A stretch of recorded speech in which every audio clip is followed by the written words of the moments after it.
The internet shouted before it ever whispered.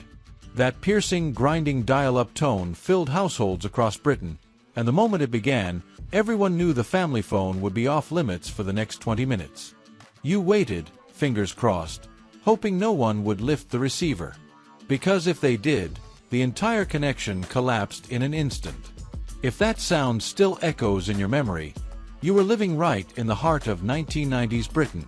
This was the age of Walkmans and Woolworths, Blur and Boddingtons, newspapers and Page 3 scandals. It was the last breath before everything became digital, a time when music carried physical weight, phone calls carried real cost, and newsprint stained your hands.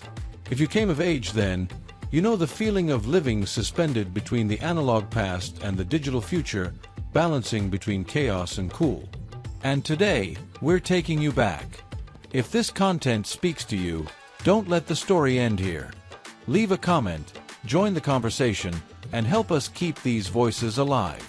Subscribe for more journeys through time, and together, let's ensure these cities are never forgotten. Without further ado, let's continue. The internet did not begin quietly. That shriek, that static crackle, that low hum was the soundtrack of logging on in the 90s. Every attempt felt like a ritual, a gamble, and a small miracle when it finally worked. You would sit in front of a glowing screen for long minutes, holding your breath, praying no one touched the landline.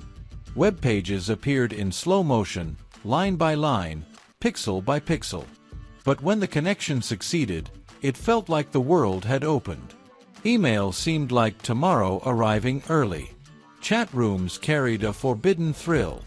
Downloading a single photo could take 30 minutes, but you waited anyway. You didn't scroll, you wandered. The internet didn't simply connect Britain, it transformed it. And anyone who remembers that piercing tone still feels it deep in their bones. The clock struck. The music played. And living rooms fell silent. Across the country, EastEnders was more than a television show, it was a shared ritual. There was no streaming, no pause button, no second chance to watch. You experienced it as it happened. Families gathered around, united for one evening, even if the only thing they agreed on was that Sharon had crossed a line. The characters felt like neighbors, the storylines debated as if they were local gossip. For many, it wasn't just entertainment, it was a mirror of their own lives. Cassette culture was its own world. You twisted a pencil to rewind, you recorded over old songs, and mixtapes carried hidden messages. Side A for joy, side B for heartbreak, and every hiss between songs was like a fingerprint. Then compact discs arrived like alien artifacts. Skipping a track became instant, jewel cases cracked in backpacks, and the rainbow shine of the discs felt futuristic. Sharing albums at school, at youth clubs, or waiting at bus stops became a kind of social currency. If you were there, you know the thrill of holding your music physically in your hands. The Spice Girls didn't just perform, they roared. 5 women, 5 nicknames, 1 loud declaration, girl power. They were more than a band, they were a movement. Union Jack dresses, towering platform shoes, and friendship bracelets defined the look of a generation. Every girl chose a favorite. Every boy secretly knew the lyrics. They reshaped the decade's mood. It wasn't about being reserved anymore. It was about being bold, loud, and covered in glitter. Their songs were anthems, their energy unstoppable, and for millions, dancing in the bedroom mirror became proof that you could be absolutely anything. Suddenly, Britain felt stylish again. The Union Jack was not just a flag, it became fashion, magazine covers, and catwalk statements. Politicians like Tony Blair leaned into the vibe. Jerry Halliwell wore it on stage, and the symbol of the nation turned into a statement of identity. From art galleries to concert halls, the country felt like it was throwing its own celebration. Cool Britannia wasn't only flash, it was pride. Young people felt part of something electric. From Britpop to Brit art, from Tracy Emin to Damien Hirst, London buzzed with creative force. You couldn't avoid choosing sides. Blur or Oasis, North or South, art school irony or council estate swagger.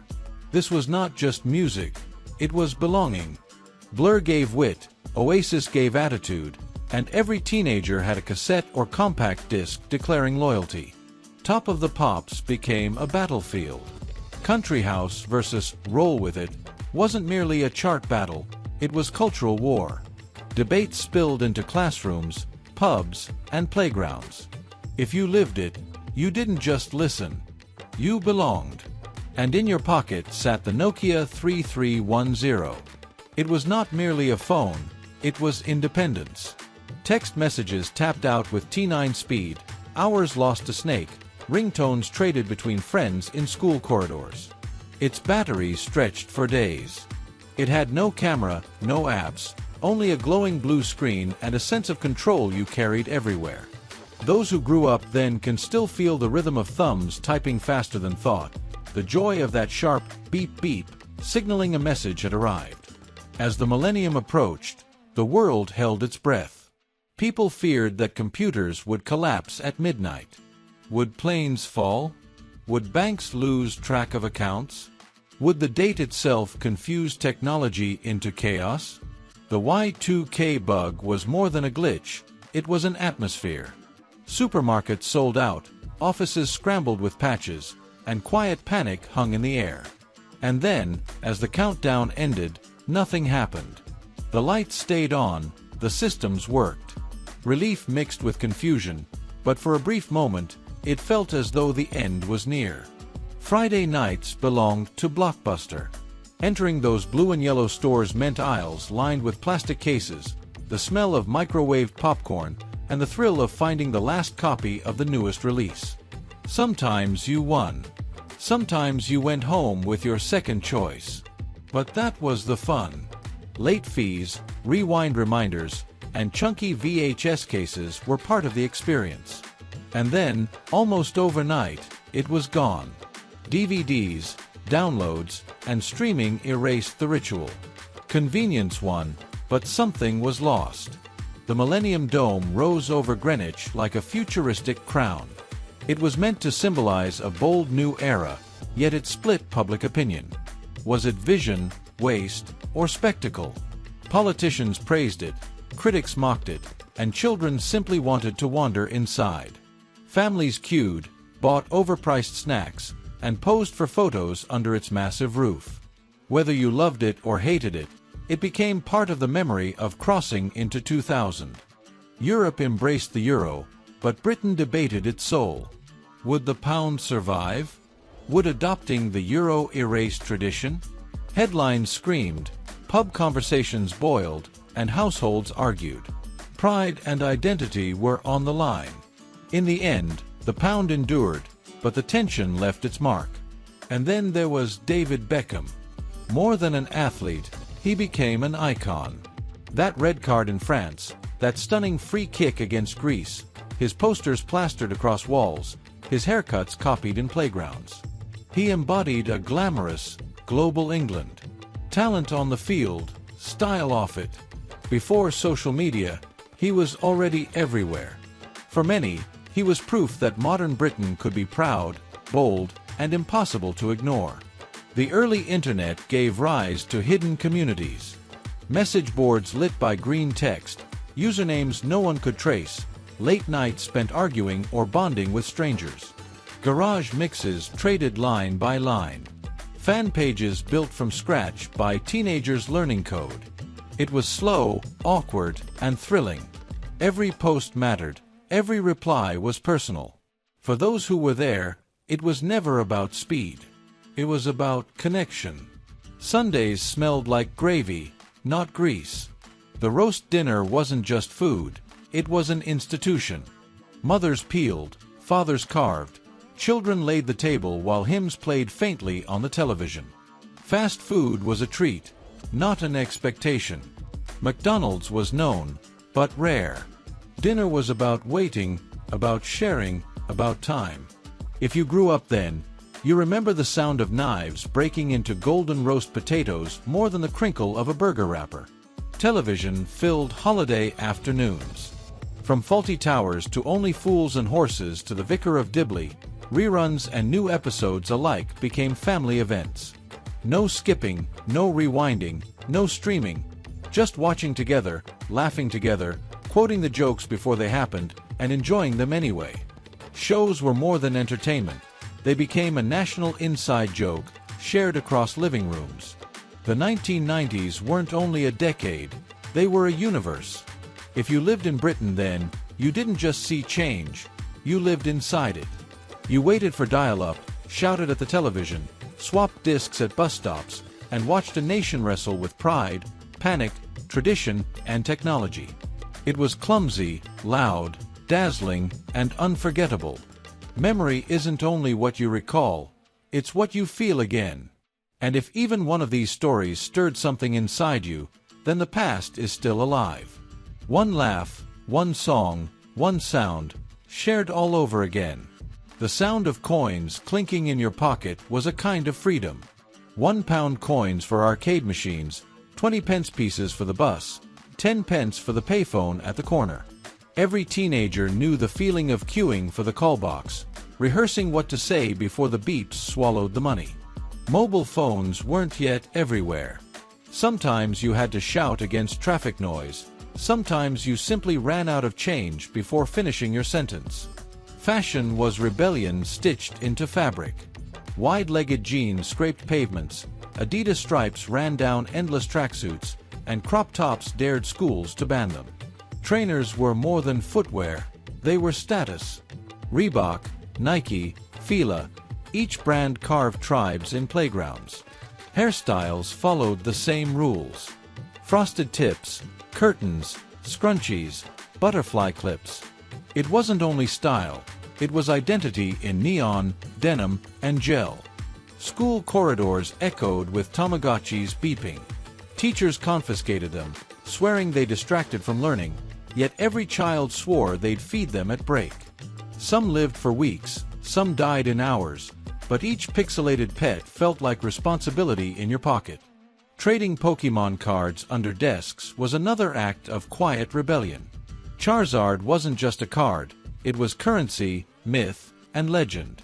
Friday night television wasn't optional, it was ritual. Gladiators turned living rooms into arenas, families cheering for Jet, Wolf, or Shadow as though they knew them personally.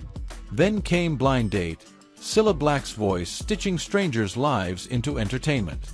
Families laughed, judged, predicted. There was no second screen, no scrolling. Everyone's attention was focused, and the nation felt like one enormous lounge. Music wasn't only played, it was collected. Racks of cassettes and towers of compact discs guarded teenage bedrooms. Album covers were wallpaper, lyrics scribbled into notebooks, band logos drawn on pencil cases. Shopping trips to HMV or Virgin Megastore weren't errands, they were pilgrimages. Hours were spent flipping through racks, scanning titles, searching for that one album that could define a season of your life. Magazines carried weight. Smash Hits, NME, Kerrang! They weren't just publications, they were lifelines. Lyrics printed in full, posters torn out and taped to walls, interviews memorized line by line. Before the internet, these glossy pages shaped identity. Every cover star felt like a friend. Every gossip column felt like truth. In playgrounds and parks, football wasn't just a pastime, it was obsession. Goalposts built from jumpers, matches stretching until darkness made the ball invisible. Kids imagined themselves as Cantona, Shearer, or Fowler, narrating their own commentary aloud. The Premier League was becoming a global force, but in back gardens and schoolyards, it was personal. Trips to the seaside carried a different kind of magic. Buckets and spades, Mr. Whippy ice creams, fish and chips wrapped in paper, arcade machines humming along the promenade. Even if the water was freezing, even if the wind whipped across faces, the seaside was Britain at play. Sunburns and sandy sandwiches became memories stitched into family albums. Technology crept forward, one gadget at a time. Mini-disc players promised a future that never quite arrived. Camcorders grew smaller, yet still required entire bags to carry. Families recorded weddings, birthdays, even ordinary dinners, then gathered to watch shaky footage on television screens. VHS tapes labeled in marker pen stacked under televisions, each one a time capsule. Food in the 90s was its own language. Turkey Twizzlers, Findus crispy pancakes, Angel Delight whipped in minutes. Lunchboxes carried penguin bars, Derilia triangles, Capri Suns with straws that always bent before piercing the foil.